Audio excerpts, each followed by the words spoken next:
Depuis 2017, il est maire de la municipalité que l'on appelait en 1855 la municipalité du canton de Setherington. On accueille le maire de Saint-Hilarion, Patrick Lavoie. Patrick Lavoie, bonjour. Bonjour. Un peu d'histoire pour commencer, hein? Parce que c'était au tout début Saint-Hilarion de Setherington, le nom du saint, là, dans 1840. Oui. Ensuite, Setherington, maintenant Saint-Hilarion. Oui. Vous êtes maire depuis 2017 et merci d'être venu nous voir ce matin. Ça fait plaisir. On fasse le tour des différents dossiers chez vous. Je voudrais commencer tout de suite avec le dossier des pompiers. Oui. Dossier des pompiers, après un certain recul, ou je dirais même l'échec de la tentative de régionalisation des services de pompiers, il y a quand même des tentatives de regroupement qui se font sur le territoire, notamment chez vous, avec Saint-Urbain et je crois avec les éboulements. Pouvez-vous nous parler du projet qui est en cours actuellement dans le regroupement de vos services de sécurité incendie? Oui. Bien, j'aimerais ça tout d'abord situer. C'est sûr qu'au départ, le projet d'optimisation des services incendie, ça visait à favoriser la discussion entre les services incendie pour trouver une formule. Qui n'a pas été trouvé au niveau régional. Qui n'a pas été trouvé au niveau régional. Donc, l'ultime point, c'était pas de regrouper tout le monde ensemble. C'était une option parmi tant d'autres.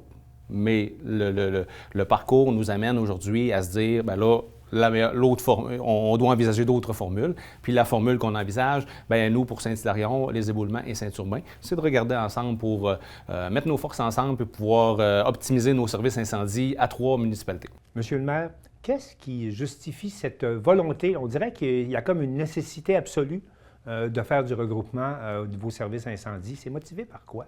Bien, c'est motivé par, il y a les normes au niveau du schéma de couverture incendie. Il y a tout ce que les municipalités doivent rencontrer comme exigence. Êtes-vous en mesure de rencontrer vos exigences? Bien, au niveau de la formation initiale des pompiers, ça va, parce qu'il y a des formations qui sont standardisées. Mais après ça, c'est quand on arrive dans le maintien des acquis. C'est la pratique au niveau des pompiers. C'est un élément qui est nommé souvent.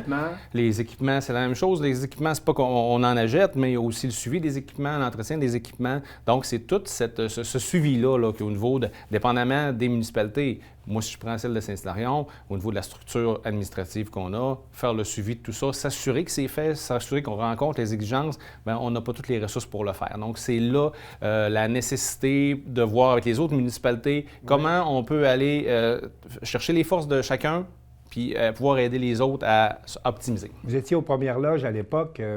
Pourquoi ça n'a pas marché avec Baie-Saint-Paul, le regroupement incendie?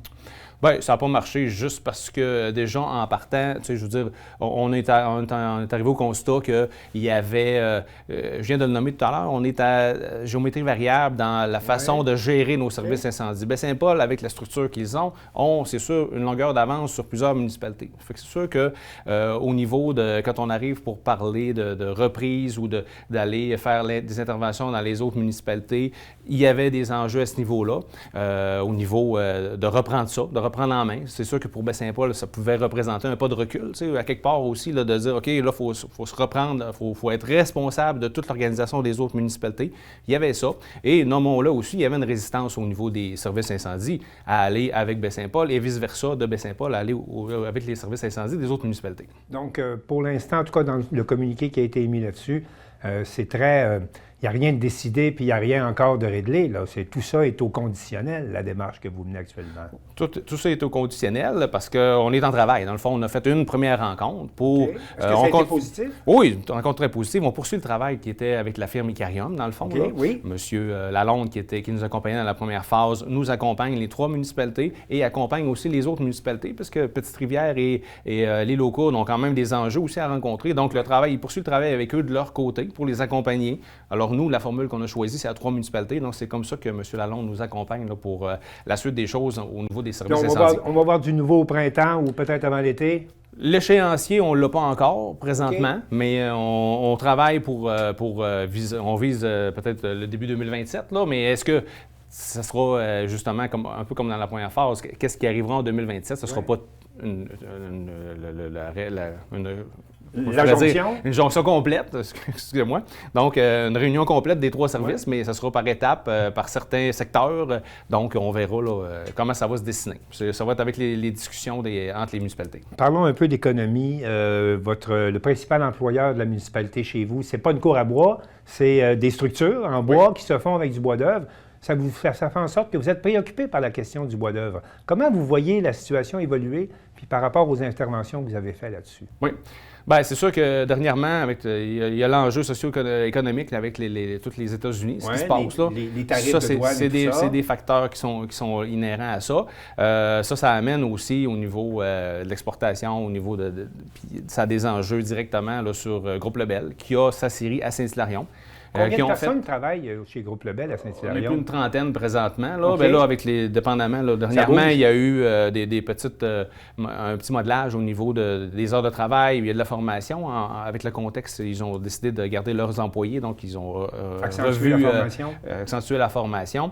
Donc, c'est ça. Puis, dans les dernières années, il y a quand même eu plus de 10 millions d'investissements à l'usine de Saint-Hilarion pour optimiser la chaîne de production. Alors, comme maire de Saint-Hilarion, qu'est-ce que vous pouvez faire dans ce dossier-là? Bien, ce que je peux faire dans ce dossier-là, c'est de faire la représentation. Il y a 2 semaines, monsieur le préfet Michel Couturier avait demandé une rencontre là, des acteurs régionaux au niveau de la forêt. Donc, il y a une rencontre à Charlevoix-Est. Donc, j'ai assisté à cette rencontre-là avec les acteurs pour entendre les préoccupations de l'industrie. Donc, qui sont variables. Puis, tu sais, c'est vraiment, ce qui est préoccupant, c'est que il y a le bois, mais il y a tous les autres contextes. On parle du PEC, le programme au niveau de l'immigration, tout ça. Ça a des impacts aussi parce que plusieurs de ces entreprises-là engagent des employeurs étrangers, donc des employés étrangers. Donc, on en est là. Tu sais, c'est pas juste il y a beaucoup de turbulences en économie. Beaucoup de turbulences en économie. Donc, la forêt en paie les prix aujourd'hui. Puis, moi, ce que je demande, c'est toujours la même chose. Puis, je suis en contact avec Groupe Lebel, le directeur au niveau de Groupe Lebel. Puis, quand je fais de la représentation, c'est toujours de demander la même chose. Il faut s'assurer qu'on passe cette tempête-là, parce qu'après ça, il va y avoir d'autres choses. On va arriver vers le mieux. Des programmes qui vont permettre de faire le pont jusqu'à une meilleure situation. Bien, exactement. Comme dernièrement, il y a eu une mini-réforme au niveau du monsieur Simard. Là, qui ne fait pas l'unanimité. Qui ne fait pas l'unanimité. Puis moi, ce que je sens aussi du secteur, c'est oui, c'est correct ce qui a été demandé, mais quand ça va être appliqué? Ça va être appliqué quand? Parce qu'on peut prendre des mesures, mais si on les applique seulement dans 5-6 mois, bien là, ça prend des mesures qui vont s'appliquer rapidement. Souhaitons-le. Un dossier qui évolue également, c'est celui du cœur villageois. Comme toutes les municipalités de la région, là, vous avez des projets au niveau du cœur villageois. Dans le cas de Saint-Hilarion, il y a 2 questions moi, qui me viennent à l'esprit. Tout d'abord, vous avez planifié un développement domiciliaire à côté de la Maison des aînés. Oui. Tout ça s'est fait, je dirais, dans les mêmes travaux de voirie, d'aqueduc et d'égouts, quand vous avez ouvert la rue pour cette maison-là. Comment ça va, le développement domiciliaire dans ce secteur-là? Bon, ça va bien, ça se vend. On a des terrains disponibles? Il reste encore des terrains disponibles. On en vend au fil du temps. On en a 5 terrains résidentiels qui sont vendus. On a les 2 terrains qui sont au niveau commercial qui sont vendus aussi. Donc, il y aura déjà prochainement, là, je pense que le permis a été demandé, mais pour un bloc appartement de 6 logements. Donc, tranquillement, ça s'en vient, mais il y a le contexte économique qui est là aussi. Oui, mais est-ce que vous commencez à sentir les impacts de la Maison des aînés qui a été installée chez vous? Est-ce qu'il y a des impacts, vous pouvez voir des choses, en tout cas, qui bougent depuis, depuis la construction? On voit des impacts, c'est sûr. On voit des impacts au niveau de la construction. Ça va amener des gens. Plus il va y avoir plus la Maison des aînés va avoir d'employés, plus ça va amener un impact aussi au niveau économique dans notre municipalité. Les autres impacts qu'on voit, c'est au niveau du développement local, c'est qu'il y a les alliances avec la Maison des aînés, donc il y a des partenariats avec la municipalité pour différents projets et pour que les intégrer, dans le fond, là, pour que les gens puissent aller visiter les personnes aînées à la Maison des aînés et vice-versa, pour qu'il y ait une communication. Au niveau des commerces de proximité, il n'y a plus d'épicerie non plus chez vous. Là, hein? Comment? Est-ce que c'est un sujet sur lequel vous voulez intervenir? Bien, on prend pour acquis que les gens de Saint-Hilarion vont aller vers les villes avoisinantes pour leurs besoins d'épicerie? Non, bien, ça a toujours été un sujet qui me préoccupait depuis le début, depuis la fermeture de la dernière épicerie à Saint-Hilarion. Il y en avait 2 ou 3 à une certaine époque. Oui, on en avait 2, 3, une plus au centre du village, puis l'autre sur la 138. Mais non, c'est ça, c'est un sujet qui nous préoccupe, c'est un sujet sur lequel on travaille, c'est un sujet sur lequel, écoute, on accompagne là, justement là, dans les démarches pour s'assurer qu'on ait une épicerie là, qui va... Donc, il y a des projets en cours pour ramener de l'offre alimentaire chez vous. Différents promoteurs qui ont des projets là, pour ramener l'offre alimentaire. Il y a déjà Petro-Canada qui sont là, qui ont depuis quelques années là, bonifié leur offre. Il y a un travail qui se fait pour... Toujours dans le domaine du cœur villageois, c'est particulier chez vous, la ville est traversée, la municipalité est traversée par la 138. Oui. Ça roule rapidement. Pendant la campagne électorale, il y en a été question. Qu'est-ce qu'on peut faire pour diminuer la vitesse sur une route provinciale quand on est au niveau municipal? Ouais. Qu'est-ce qui est possible pour vous? Bien, c'est sûr qu'il y a des rencontres avec le ministère des Transports et de la Mobilité. Ça, c'est nécessairement.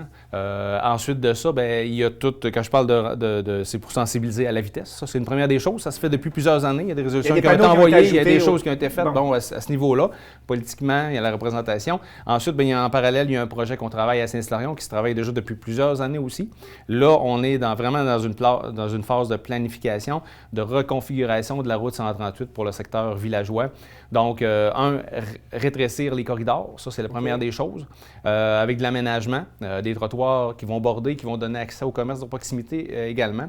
Donc ça, c'est un aspect. Est-ce que c'est dans le cadre du projet de cœur villageois que vous voulez faire ce réaménagement-là? Non, c'est vraiment en discussion avec le ministère des Transports, un peu comme ça s'est fait à Baie-Saint-Paul sur le boulevard Mont-Saint-Hilaire de Laval. Ça, c'est un horizon pour cette année, l'an prochain? C'est un horizon de 4 à 5 ans. C'est toujours des projets qui sont très longs. Parce que c'est le provincial qui décide. C'est une route provinciale. Oui, c'est ça. C'est au niveau du ministère des Transports. Puis c'est sûr que si la municipalité prend la responsabilité dans ce dossier-là, bien, on s'engage dans des frais qui sont hors de notre portée. Donc, il faut avoir le ministère avec nous dans ce dossier-là. Puis après ça, bien, c'est sûr quand je parle de ce projet-là, bien, on parle aussi je parlais d'aménagement, de trottoirs, mais on parle de villageois. La demande est toujours de réduire la vitesse dans ce secteur-là. Oui. Et l'autre demande, c'est de pouvoir assurer une connexion aussi dans le village parce que Saint-Hilarion s'est développé du côté quartier nord depuis plusieurs années. On a des résidences, on a des jeunes familles qui sont là. Donc, ce qu'on vise, c'est d'avoir une connexion sécuritaire pour que les gens puissent, à pied, aller vers le quartier sud, se rendre au village. Donc, on a fait une demande là, pour l'installation d'une lumière, vraiment une vraie lumière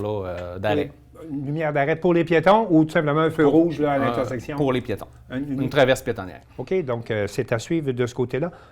De quoi sera fait d'abord le projet de cœur villageois pour lequel la MRC offre des subventions à chacune des municipalités? C'est quoi les plans pour vous au niveau du cœur villageois? C'est plus proche de l'église, je suppose? Nous, à Saint-Hilarion, dans le fond, on a visé le chemin principal. Donc, c'est 3 secteurs qui ont été ciblés. Donc, notre projet est divisé en 3. Il y a une partie qui se passe au Parc L'Amicale. Il y a une partie qui à l'Église, dans le fond, là, sur le stationnement d'Église. Donc, on est dans les autorisations avec l'Église pour pouvoir utiliser une partie du terrain. Et ça va se régler. Puis, c'est la première phase qu'on va faire. Là. Puis après ça, il y a une autre partie qui est à la montagne de la Croix qu'on vise à faire découvrir de plus en plus. Donc, essentiellement, nous, c'est des aménagements qui vont être les mêmes d'un endroit à l'autre, qui vont ressembler, qui vont avoir des similarités. Et ça va se faire en 2026?